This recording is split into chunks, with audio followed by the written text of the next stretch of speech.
Assalamualaikum warahmatullahi wabarakatuh. Kali ini kita akan bahas mengenai hipotesis statistik. Teman-teman, dalam kehidupan kita sehari-hari, seringkali kita menduga-duga sesuatu yang belum pasti. Misalkan, kita menduga bahwa nanti sore sepertinya akan turun hujan. Atau kita menduga bahwa rata-rata nilai ujian nasional di sekolah kita mencapai 70. Dugaan-dugaan itu tentunya ada dasarnya. Seringkali dugaan-dugaan itu muncul karena adanya pengalaman yang sama atau mirip dengan kejadian yang tengah kita hadapi. Dalam ranah penelitian, dugaan-dugaan sering muncul juga. Nah, dugaan-dugaan ini yang sering disebut dengan hipotesis.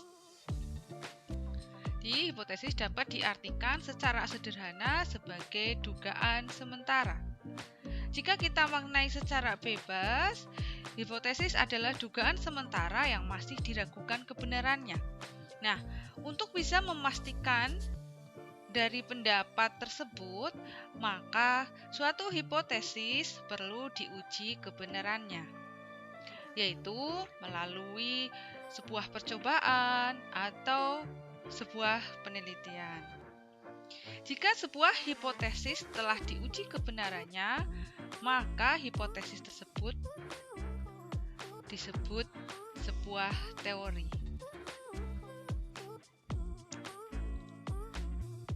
Dalam sebuah penelitian, seringkali ada dua jenis hipotesis yang harus dibuat oleh seorang peneliti, yaitu hipotesis statistika dan juga hipotesis penelitian.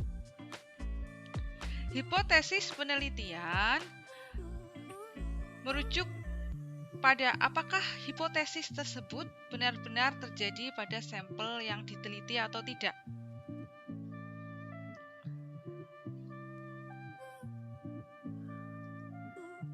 Sedangkan pengujian hipotesis statistik ini berarti menguji apakah hipotesis penelitian yang terjadi atau tidak itu tadi itu terjadi pada sampel, tetapi apakah benar itu juga berlaku pada populasinya. Jadi kalau kita simpulkan, hipotesis penelitian adalah jawaban-jawaban sementara terhadap pertanyaan-pertanyaan penelitian. Sedangkan hipotesis statistik adalah pernyataan atau dugaan mengenai keadaan populasi yang sifatnya masih sementara atau lemah tingkat kebenarannya. Hipotesis statistik itu berupa notasi matematis sesuai dengan nilai statistik yang diuji. Misalkan nilai rata-rata populasi atau bisa dilambangkan dengan mu. Maka hipotesisnya menggunakan notasi mu.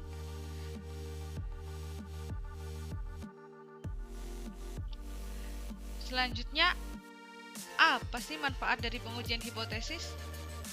Manfaat dari uji hipotesis yaitu membantu pengambilan keputusan. Contohnya, misalkan ada seorang kepala dinas pendidikan ingin mengetahui kira-kira media apa yang paling efektif, media pembelajaran ya tentunya yang paling efektif untuk meningkatkan hasil belajar siswa pada mupel matematika di wilayahnya. Tentunya, kalau dilakukan pendataan secara lengkap dari semua siswa dalam satu kecamatan misalkan, tentunya menghabiskan banyak biaya, tenaga, dan juga waktu. Maka, cara yang efektif adalah dengan melakukan pengujian hipotesis dengan mengambil sampel. Tentunya dengan teknik pengambilan sampel yang sesuai dengan karakteristik populasinya. Dan juga pemilihan sampel jumlahnya disesuaikan dengan proporsi yang tepat dari masing-masing satuan pendidikan. Selanjutnya, dari sampel yang sudah terpilih, kita bisa menghitung statistik uji. Nah, dari statistik uji ini nantinya bisa kita gunakan untuk menguji hipotesis dari semua siswa di wilayah tersebut atau di populasinya.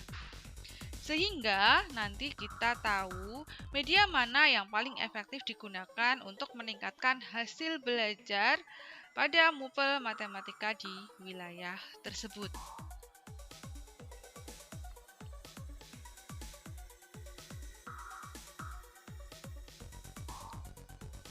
Jenis hipotesis statistik ada dua, yaitu hipotesis nol atau sering disimbolkan dengan H0 yang merupakan dugaan awal baik dari pengalaman, pendapat para ahli atau lainnya. Kemudian jenis hipotesis yang kedua yaitu hipotesis alternatif atau biasa disimbolkan dengan H1 atau HA, merupakan lawan dari hipotesis nol atau kebalikan dari hipotesis nol atau hipotesis alternatif, yang nantinya akan dibuktikan mana yang benar atau mana yang akan diterima, hipotesis nol atau hipotesis alternatifnya yang merupakan kebalikan dari hipotesis nol. Jenis pengujian hipotesis statistik ada dua, yaitu uji satu arah atau biasa disebut juga satu pihak, dan uji hipotesis dua arah atau dua pihak. Untuk uji hipotesis satu arah, ada satu arah kiri atau sisi kiri atau satu pihak kiri. Contohnya, misalkan kita mau menguji apakah H0-nya misalkan rata-rata hasil belajar siswa lebih besar atau sama dengan 70. Kemudian berarti H1-nya kebalikannya, rata-ratanya lebih kecil dari 70. Kemudian yang kedua yaitu uji satu pihak kanan atau satu sisi kanan. Contohnya, kalau kita mau menduga atau menguji ada dugaan, kemudian kita uji, yaitu terkait dengan sama tadi rata-rata, tetapi dugaannya rata-rata hasil belajar siswa lebih kecil atau sama dengan 70.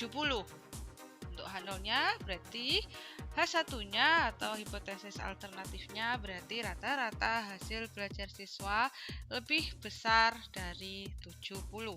Maka kita menggunakan uji satu pihak kanan.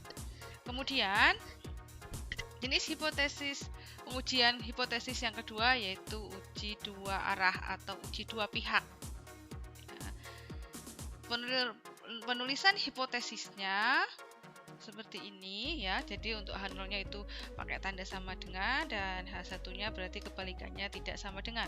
Contohnya, kalau kita menduga bahwa rata-rata hasil belajar siswa di kelas kontrol sama dengan rata-rata hasil belajar siswa di kelas eksperimen. Berarti H1-nya kebalikannya yaitu rata-rata hasil belajar siswa tidak sama dengan rata hasil belajar siswa pada kelas kontrol tidak sama dengan rata-rata hasil belajar siswa di kelas eksperimen.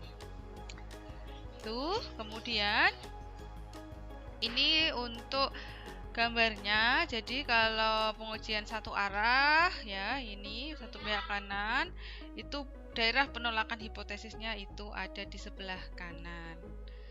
Penolakannya yang di garis-garis ini adalah arah pengujiannya ya.